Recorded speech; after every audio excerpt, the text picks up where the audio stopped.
ಈ ಕೋವಿಡ್-19ನಲ್ಲಿ ನಾವೆಲ್ಲ ನೋಡ್ತಾ ಇರೋದು ಏನು ಅಂತ ಹೇಳಿದರೆ, ಯಾವ ಥರ ನಾವು ಹ್ಯಾಪಿಯಾಗಿರಬೇಕು ಅಂತ. ಯಾಕೆ ಅಂತ ಹೇಳಿದರೆ, ಎಲ್ಲ ಕಡೆಗೂ ನ್ಯೂಸ್ ಏನು ಹೇಳ್ತಾ ಇದ್ದಾರೆ ಅಂತ ಹೇಳಿದರೆ, ಅಲ್ಲಿ ಅಷ್ಟು ಜನ ಸತ್ತೋದ್ರು, ಇಲ್ಲಿ ಇಷ್ಟು ಜನ ಸತ್ತೋದ್ರು, ಇಲ್ಲಿ ಸೀಲ್ ಡೌನ್ ಆಯಿತು, ಇಲ್ಲಿ ಲಾಕ್ಡೌನ್ ಆಯಿತು, ಇದೇ ಕೇಳ್ತಾ ಇರ್ತೀವಿ ನ್ಯೂಸಲ್ಲಿ. ಅದಕ್ಕೆ ಫಸ್ಟ್ ಆಫ್ ಆಲ್ ನಾವು ನ್ಯೂಸ್ ರೀಡಿಂಗ್ ಅಥವಾ ನ್ಯೂಸ್ ಕೇಳೋದನ್ನು ಸ್ಟಾಪ್ ಮಾಡಬೇಕು. ನಮ್ಮ ಒಂದು ದಿನದ ಒಂದು 24 ಗಂಟೆಗಳಲ್ಲಿ 8 ಅವರ್ಸ್ ನಾವು ನಿದ್ದೆ ಮಾಡೋದ್ರಲ್ಲೇ ಕಳಿತೀವಿ. ಇನ್ನು 8 to 9 ಅವರ್ಸು ನಮ್ಮ ಜಾಬಲ್ಲಿ ಕಳಿತೀವಿ. ಇನ್ನೊಂದು 2 ಅವರ್ಸು ನಮ್ಮ ಬಾಡಿ ಆ್ಯಕ್ಟಿವಿಟೀಸ್ ಹೋಗುತ್ತೆ. ಲೈಕ್ ಟಾಯ್ಲೆಟ್ ಮಾಡೋದಾಗಲಿ, ಅಥವಾ ಮುಖ ತೊಳ್ಕೊಳ್ಳೋದಾಗಲಿ, ಅಥವಾ ನಾವು ಬೆಳಗಿನ ಒಂದು ಆ್ಯಕ್ಟಿವಿಟೀಸ್ ಆಗಲಿ, ಇದರಲ್ಲಿ ಒಂದು ಹೋಲ್ ಡೇನಲ್ಲಿ ಒಂದು 2 ಅವರ್ಸ್ ಹೋಗುತ್ತೆ. ಇದೆಲ್ಲ ಸೇರಿಸಿದ್ರೆ 19 ಅವರ್ಸ್ ಆಯಿತು.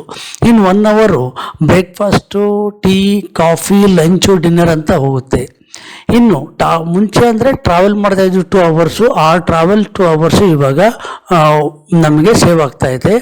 ಅದು ಬಿಟ್ಟರೆ ಇನ್ನು 2 ಅವರ್ಸ್ 24 ಅವರ್ಸಲ್ಲಿ 2 ಅವರ್ಸ್ ಮಾತ್ರ ನಮಗೆ ಬೇರೆ ಏನಾದರೂ ಥಿಂಕಿಂಗ್ ಮಾಡೋದಕ್ಕೆ ಮಿಕ್ಕಿರೋದಿದೆ. ಅದಕ್ಕಾಗಿ ನಾವು ಈ 2 ಅವರ್ಸನ್ನು ನಾವು ಯಾವ ಥರ ಯೂಸ್ ಮಾಡಬೇಕು ಅಂತ ಹೇಳಿದರೆ, ಯಾವಾಗಲೂ ನಾವು ಥಿಂಕ್ ಮಾಡುವಂಥ ಒಂದು ಕೆಪಾಸಿಟಿನ ಇನ್ಕ್ರೀಸ್ ಮಾಡ್ಕೋಬೇಕು. ಯಾವುದಕ್ಕೆ ಅಂದರೆ, ಕ್ರಿಯೇಟಿವ್ ಆಗಿ ಥಿಂಕ್ ಮಾಡೋದನ್ನೇ ಯೋಚನೆ ಮಾಡಬೇಕಾಗುತ್ತೆ. ಇವಾಗ ನಮ್ಮ ಒಂದು ಕೆಲಸದಲ್ಲಿನೇ ನಾವು ನಮ್ಮ ಕೆಲಸವನ್ನು ನಮ್ಮ ಜಾಬಲ್ಲಿ ಯಾವ ಥರ ನಾವು ಕ್ರಿಯೇಟಿವ್ ಆಗಿ ಕಡಿಮೆ ಟೈಮಲ್ಲಿ ಮಾಡೋಕ್ಕಾಗುತ್ತೆ ಅನ್ನೋದನ್ನು ಯೋಚನೆ ಮಾಡಬೇಕಾಗುತ್ತೆ. ಅದಲ್ಲದೆ ನಮ್ಮ ಮನೇಲಿ ನಾವೇ ಒಂದು ಫುಡ್ ರೆಡಿ ಮಾಡ್ಕೋಬೇಕಾಗುತ್ತೆ. ಆ ಫುಡ್ ಹೇಗಿರಬೇಕು ಅಂತ ಹೇಳಿದರೆ, ಲೈಕ್ ಡಿಫ್ರೆಂಟ್ ಆಗಿರಬೇಕು. ಇವಾಗ ನಾವು ದಿನಾಲೂ ಒಂದು ಬ್ರೇಕ್ಫಾಸ್ಟ್ ಅಂತ ಮಾಡ್ತೀವಿ, ತಿಂಡಿ ಅಂತ ಮಾಡ್ತೀವಿ, ಎಲ್ಲ ಮಾಡ್ತೀವಿ, ಅದು ರೆಗ್ಯುಲರ್ ಆಯಿತು. ಅದು ಬಿಟ್ಟು ಇನ್ನೇನು ಮಾಡೋಕ್ಕಾಗುತ್ತೆ?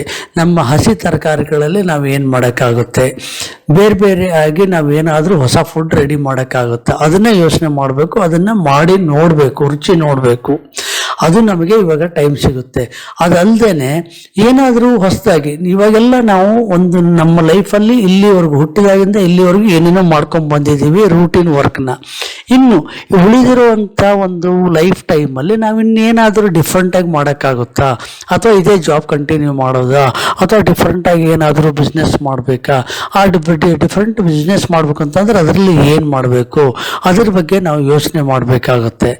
ಈ ಥರ ನಾವು ನಮ್ಮ ಫ್ಯೂಚರ್ ಬಗ್ಗೆ ಯೋಚನೆ ಮಾಡಿದ್ದೇ ಆದರೆ ಹಲವಾರು ನಮಗೆ ಹೊಸ ಐಡಿಯಾಸ್ ಬರ್ತಾ ಇರುತ್ತೆ. ಅವನ್ನೆಲ್ಲ ತೆಗಿಬೇಕು. ಇವಲ್ಲದೆ ನಮ್ಮ ಒಂದು ಹ್ಯಾಪಿಯಾಗಿರಬೇಕು ಅಂತ ಹೇಳಿದರೆ, ನಮ್ಮ ಒಂದು ಫ್ರೆಂಡ್ಸು, ರಿಲೇಟಿವ್ಸು ಯಾರು ನಮಗೆ ಹಿತವನ್ನು ನೀಡ್ತಾರೋ, ಯಾರು ನಮಗೆ ಒಳ್ಳೆಯವರು ಅನ್ನಿಸ್ತಾರೋ, ಯಾರು ಒಳ್ಳೆಯದನ್ನು ಮಾತಾಡ್ತಾರೆ, ಯಾರು ಪಾಸಿಟಿವ್ ಆಗಿ ಮಾತಾಡ್ತಾರೋ, ಯಾವುದು ಸಂತೋಷವನ್ನು ಹಂಚ್ಕೊಳ್ತಾರೋ ಅಂಥವ್ರ ಹತ್ರ ನಾವು ಮಾತಾಡಬೇಕು. ಹೀಗೆ ಮಾಡೋದ್ರಿಂದ ಆ 2 ಅವರ್ಸ್ ಕೂಡ ನಾವು ಒಳ್ಳೆ ಸಮಯವನ್ನಾಗಿ ಕನ್ವರ್ಟ್ ಮಾಡಿಕೊಂಡು ನಾವು ಹ್ಯಾಪಿಯಾಗಿರೋಕ್ಕೆ ನಮಗೆ ಅನುಕೂಲ ಆಗುತ್ತೆ. ಮತ್ತು ಹ್ಯಾಪಿಯಾಗಿರ್ಬೋದು ಕೂಡ. ಹ್ಯಾಪಿಯಾಗಿರೋದಕ್ಕೆ there are no ways point number 1 ಈ ಥರ ಮಾಡ್ಬೋದು, ಪಾಯಿಂಟ್ ನಂಬರ್ 2 ಈ ಥರ ಮಾಡ್ಬೋದು, ಪಾಯಿಂಟ್ ನಂಬರ್ 3 ಅಂತ ನಾವು ಹೇಳೋಕ್ಕಾಗಲ್ಲ. ಹ್ಯಾಪಿಯಾಗಿರೋದಕ್ಕೆ ಸುಮಾರಷ್ಟು ದಾರಿಗಳಿಲ್ಲ.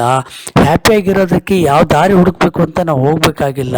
ಹ್ಯಾಪಿನೆಸ್ನೇ ನಮ್ಮ ದಾರಿಯನ್ನಾಗಿ ಮಾಡ್ಕೊಂಡು ಹೋದರೆ really we can be very very happy.